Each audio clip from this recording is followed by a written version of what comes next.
여러분 안녕하십니까? 요즘 취업난 때문에 고민하는 학생들이 많아지고 있습니다. 이에 경상대학교가 학생들의 취업, 특히 지역 내 채용을 돕기 위해 지원 사격에 나섰습니다. 첫 소식 양채은 기자의 보도입니다. 청년 실업 42만 명 시대. 경상대학교에선 이를 해결하기 위해 9월 22일부터 26일까지 일주일간 2014년 하반기 취업진로지도 특별주간으로 설정했습니다. 지난 2013년 3월에 처음 마련된 이 행사는 올해로 4번째입니다. 저희 학교는 이제 상하반기에서 취업 특별주간을 운영하고 있습니다. 그래서 그 시즌을 저희가 맞춰가지고 학생들한테 기업 채용 설명회와 더불어서 진로지도 상담을 통해서 학생들 바라는 최대한 구직 활동에 도움이 되어서 취업에 성공할 수 있도록 도와주는 게 이번 특별주간의 의미라고 할 수 있습니다. 이 기간 동안 채용 설명회와 기업 모의직무 적성 검사뿐만 아니라 취업 지원 특별 프로그램인 드림웨이 특강과 학과별 취업 컨설팅 등을 실시했습니다. 특히 이번 특별주간은 고학년 중심으로 이뤄지던 기존 프로그램들과는 달리 저학년도 진로 설정과 자기 개발에 대한 관심도를 높일 수 있는 프로그램들로 이목을 끌었습니다. 대학 차원에서 전체 구성원의 진로 및 취업에 대한 관심도를 높이고 지도 방법과 학생들의 마음가짐을 바로잡기 위해서입니다. 행사 기간 동안 경남 지역 합동 채용 설명회도 열렸습니다. 인사 담당자와의 채용 상담을 받고 지역 출신 선배와의 질의응답을 통해서 많은 학생들이 도움을 얻었습니다. 계기는 학교에 붙어있는 포스터 보고 오게 됐는데 처음에 학교에서 공부를 하면서 뭘 준비해야 되는지 몰랐었는데 와서 확실히 보고 설명을 듣게 되니까 앞으로 준비해야 될 것이나 학기 중에 제가 공부하거나 앞으로 나아가야 될 방향을 알게 돼서 좋은 것 같았습니다. 앞으로도 학생들의 실전 취업 능력 향상을 위해서 다양한 취업 정보 제공과 프로그램을 진행할 예정입니다. 학교 측의 진로 취업 지도도 중요하지만 무엇보다 학생들의 적극적인 참여와 관심으로 취업난 해소에 도움이 되길 기대합니다. 진유 뉴스 양채은입니다. 한 번쯤 대학 본부를 지나면서 파업 중인 청소 노동자들을 보신 적 있을 겁니다. 이들이 건물 밖으로 나온 이유가 무엇일까요? 이번 파업의 쟁점과 입장을 정리했습니다. 정종택 기자입니다. 지난 9월 15일 교내 청소 용역 노동자들이 총파업에 돌입했습니다. 올해 3월 피켓 시위 이후 6개월 만입니다. 2년 전에도 이런 일이 있었습니다. 인원 감축에 자기 용역 수주를 자기 땄다 해가지고 그게 올해 다시 또 재발했습니다. 저희 동지들 마음을 굳히고 합심해서 열심히 투쟁할 것입니다. 주요 쟁점은 임금 삭감, 인원 감축, 직접 고용, 샤워시설 확충 문제입니다. 총파업에 앞서 용역업체와 경상대 비정규직 지회 간 6차례 교섭을 실시했지만 이견을 좁히지 못했습니다. 이에 따라 노조 측은 교내 청소 업무를 중단하고 대학본부 앞에서 총파업에 돌입하였습니다. 임금 삭감에 대해 노조 측은 용역업체의 일방적인 임금 삭감은 부당하며 협상을 통해 결정되어야 한다고 주장했습니다. 이에 대해 용역업체 측은 계약 금액이 낮게 측정되어 임금 삭감은 불가피하였으나 학교 측과 협의가 이루어져 삭감된 임금을 지급 완료하였다고 밝혔습니다. 인원 감축 문제에 있어서 용역업체는 1년마다 바뀌게 됩니다. 작년 용역업체는 B&IT R&D 센터 개관으로 인해 일용직 근로자 2명을 추가로 고용했습니다. 그러나 올해 4월 용역업체가 변경됨에 따라 이들의 고용은 승계되지 않았습니다. 이에 대해 노조 측은 이들에 대한 고용도 승계되어야 한다고 주장하고 있습니다. 학교와 현재 용역업체 측은 지난 용역업체와 노조 간 합의에 의해 일용직 근로자를 채용하였으며 당시 위탁 용역계약서상 B&IT R&D 센터는 용역회사 직원으로 인원이 배정되어 있었다고 설명했습니다. 또한 용역계약이 체결된 상황에서의 고용승계 주장은 반영이 불가하다고 밝혔습니다. 노조 측은 현재 학교에서 시행하고 있는 용역업체를 통한 고용구조에서 고용불안과 임금 삭감 불안 등을 겪고 있으며 학교 측과의 원활한 의사소통이 어려우므로 직접 고용을 주장하고 있습니다. 이에 대해 학교 측은 직접 고용을 다루기에 앞서 대학 간 통합, 기성회계 폐지 등 국가회계법 변화에 대처하는 것이 우선이라는 입장을 밝혔습니다. 다음으로 샤워시설 확충 문제에 대해 노조 측은 실제 이용 가능한 샤워시설을 만들어달라고 요구했고, 학교 측은 필요시 실제 사용 빈도 조사 후 추가 시설을 고려하겠다고 밝혔습니다. 우선 우리 대학교 청소미화원들의 파업으로 인해 대학 구성원들에게 심려를 끼쳐드려서 정말 죄송합니다. 그리고 우리 대학은 이번 사태가 빠른 시일 안에 타결될 수 있도록 용역회사와 노조가 적극적으로 협상에 임하도록 촉구하는 바이며 청소 업무가 정상화되도록 최선을 다하겠습니다. 4주째 향해 가고 있는 용역 청소 노동자 총파업. 학교의 구성원으로서 관심을 가지고 쟁점을 정확하게 파악해야 할 때입니다. GNU 뉴스 정종택입니다. 정부가 담뱃값을 인상하겠다고 밝혔습니다. 2005년 500원을 인상한 후 10년 만이라 국민들의 관심이 쏠리고 있습니다. 관심이 쏠리는 만큼 불만의 목소리도 만만치 않습니다. 강예원 기자가 취재했습니다. 정부가 2015년부터 담뱃값을 인상할 계획이라고 밝혔습니다.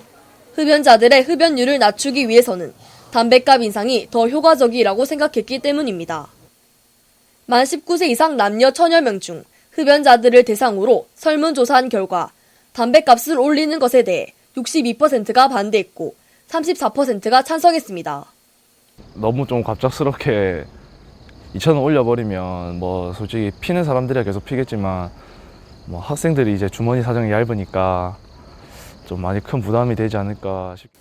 보건법이 개정되면서 금연구역은 확대되었지만 흡연구역은 장소가 모호하고 제대로 관리 감독되지 않아 흡연자와 비흡연자 모두 불편을 겪고 있습니다.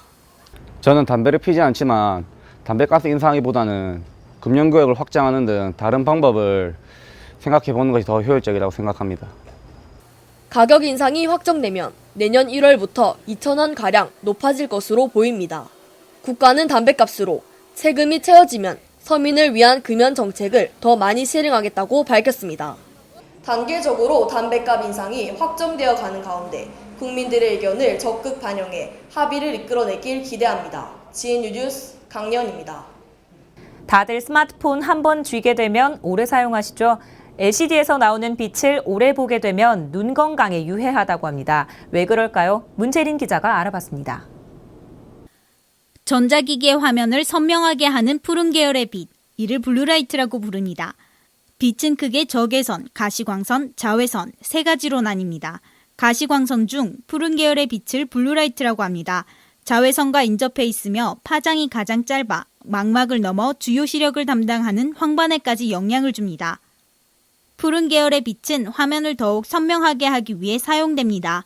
특히 스마트폰은 LCD 화면의 후광램프로 빨강, 초록, 파랑의 빛 중 푸른 빛을 더 많이 띱니다. 국립환경과학원의 실험 결과 스마트폰은 노트북의 2배, TV 화면의 5배에 달하는 청색 광선을 뿜어냅니다. 블루라이트 차단 어플은 핸드폰에서 나오는 푸른 계열의 빛을 억제해줍니다. 설정에 들어가면 차단하는 정도도 설정할 수 있습니다. 제가 밤에 핸드폰을 되게 많이 만지는데요. 엄마가 제가 눈 나빠질까봐 걱정되셔서 블루라이트 차단 어플을 추천해 주셨어요. 처음엔 진짜 효과 없을 거라고 생각했는데 써보니까 눈의 피로도 되게 덜하고 밝은 빛도 안 들어와서 잠잘 때도 방해도 안 되는 것 같고 괜찮은 것 같아요. 블루라이트는 주요 시력을 담당하는 황반까지 자극하여 눈의 시력을 급격히 떨어뜨리고 눈을 건조하게 합니다. 또한 수면을 취하게 해주는 멜라토닌의 분비를 약화시켜 수면을 방해하기도 합니다. 어떤 전자기계, 특히 스마트폰이나 이런 것은 너무 가까이 했을 때는 건성환도 유발할 수 있고 또 눈에 여러 가지 조직의 손상을 일으킬 수 있으므로 어떤 가급적 멀리 두고서 보는 것이 좋겠다. 경각심을 가진 사람들은 블루라이트를 차단해주는 어플과 프로그램을 설치합니다. 이뿐이 아니라 안경과 같이 블루라이트를 차단하는 여러 제품이 있습니다. 장시간의 전자기기 사용은 사회 이슈가 되고 있습니다. 눈의 건강을 위하여 전자기기의 사용을 줄이는 것이 좋겠습니다.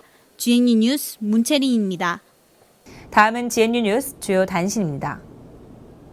경상대학교 시스템 합성 농생명공학사업단은 9월 21일부터 23일까지 3일간 경상대학교 BNIT R&D 센터 대회의실에서 제3회 GNU 농생명공학 국제심포지엄 2014를 개최했습니다. 22일 하루 동안 열린 국제학술심포지엄은 농생명공학 분야의 국제적 연구 환경 조성을 위해 지난 2012년부터 매년 개최하고 있습니다. 경상대학교 융합과학기술대학원 최고산업관리자 과정 제17기 1동은 9월 23일 대학본부 3층 상황실에서 대학 발전기금 1,000만 원을 권순기 총장에게 전달했습니다. 경상대학교 대학원 기계항공공학부의 BK21 플러스 사업단인 차세대 기계항공 창의인재 양성사업단과 항공기 부품 기술연구소는 9월 26일부터 28일까지 3일간 일본 메이지 대학교에서 제9회 기계항공정보공학에 관한 국제학술심포지엄을 개최했습니다. 경상대학교 총학생회는 9월 29일부터 10월 2일까지 반갑다 친구야 헬로우 GNU라는 주제로 개교 66주년 기념 개척 대동제를 개최했습니다. 진주 지역 4개 대학 연합체전, 소원나무 스탬프, 개척 가요제, 영산 퇴머리 대기 등 시간대별로 다양한 부대 행사가 진행됐습니다. 약학대학은 9월 22일 약학대학 세미나실에서 풍림무약주식회사와 산학협력 지원에 관한 협약을 체결했습니다. 양 기관은 국민 보건 향상에 기여하기 위해 약학 연구 분야에서 서로 협력하여 우수 약사 인력을 양성하고 상호 교류와 공동 발전을 위해 협력하기로 했습니다.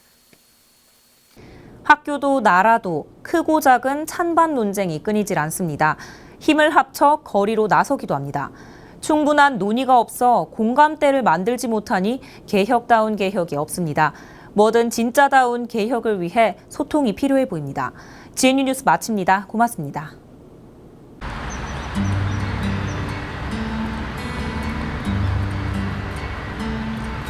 가로등만이 길을 밝히고 거리에는 어둠이 가득합니다.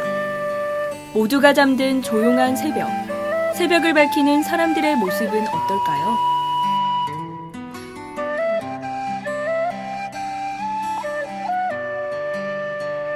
이렇게 새벽부터 일하시니까 안 힘드세요? 힘들죠. 어떻게 안 들어요. 근데 노는 거보다는 일하는 게 훨씬 좋으니까. 힘이 들고 또 장사도 잘 안 되고 요새는. 요새는 장사도 잘 안 되고 갈라ಕೊಂ게 힘이 된다. 손님이 많으니까 재밌죠. 저희 그걸 믿고 이렇게 많이 사주시니까 저는 감사하고 항상. 오늘 많이 파셨어요? 많이 팔죠. 손님이 다 그래 주시니까 손님 덕분으로 막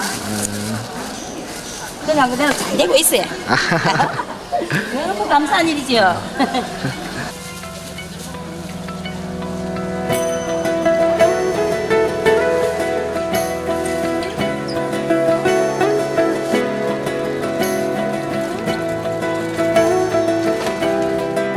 새벽을 밝히는 사람들. 그들이 있기에 우리는 빛나는 하루를 맞이할 수 있는 게 아닐까요?